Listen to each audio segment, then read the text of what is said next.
The Phone Booth in Mr. Hirota's Garden by Heather Smith and Rachel Wada. Every morning, Makio visited his neighbor, Mr. Hirota. Together they sat at the edge of the garden, looking down at the small figures on the harbor. They made a game of spotting Makio's dad as he unloaded the morning catch, and Mr. Hirota's daughter, Fumika, as she cleaned and gutted the fish. "I see them," Makio would say. Mr. Hirota would laugh. "You win again, Makio." It was one of their favorite games. They were playing it when the shaking started and the big wave came. Makio's father loved the ocean. He'd say, "Listen, Makio, the ocean is saying good morning." The lapping waves would whisper, "Ohio, Ohio, Ohio." Makio always returned the greeting, "Ohio gozaimasu, ocean." But on the day the big wave came, the ocean didn't whisper, it roared. Makio watched as the wave got bigger and bigger. "Oh, oh, oh," cried Mr. Hirota. A big watery hand swept into the harbor, snatching everything and everyone in its grasp. It even took Makio's voice. Everyone lost someone the day the big wave came. Silence hung over the village like a dark, heavy cloud. Then one day, Makio watched from his window. Mr. Hirota was building something. But what? It was a phone booth, painted white and with many panes of glass. Mr. Hirota went inside. His voice floated out. "Fumika, it's your father. I miss you." Makio was confused.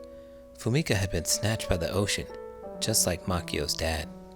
When Mr. Hirota left the booth, Makio crept inside. An old-fashioned phone sat on a table. It had no plugs or wires. It was a phone connected to nowhere. Mr. Hirota visited his phone booth every day.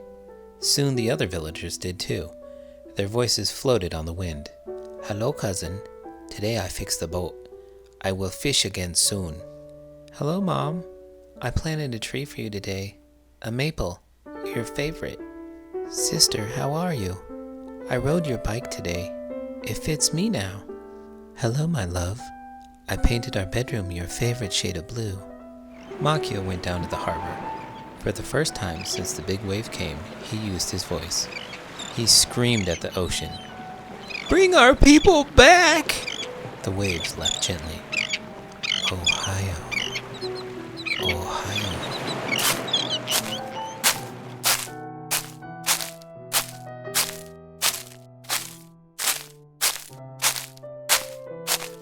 The climb back up the hill was tiring. Makio was hot and sweaty. The phone felt cool in his hand. "Dad, it's me. Can you hear me?" I yelled at the ocean. It said good morning anyway. Guess what? I did really well on my math test. The cherry blossoms are in full bloom. Everything's pink. Mom painted your room your favorite shade of blue. I miss you, Dad. Every morning, Makio looks down at the harbor. When the ocean says good morning, Makio thinks of his dad. Someday he'll return the greeting, but for now, he makes a game of spotting Mr. Hirota from high on the hill. "I see you!" Makio calls. Mr. Hirota smiles and waves. It's one of their favorite games. Author's note. After the death of his cousin in 2010, a man named Itaru Sasaki built a phone booth in his garden as a way to deal with his grief. Although the phone was disconnected, Sasaki believed his words rode the wind to his loved one. A year later, when a tsunami struck his coastal town of Otsuchi, thousands of mourners flocked to the phone booth, longing to connect with their missing loved ones.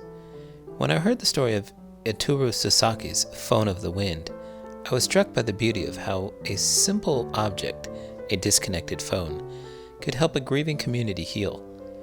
It was this sense of hope and resilience that inspired me to fictionalize the story for a young audience. I hope that, like Makio, readers will see that sometimes in sadness there's beauty. In this case, it is found within the walls of Mr. Hirota's phone booth.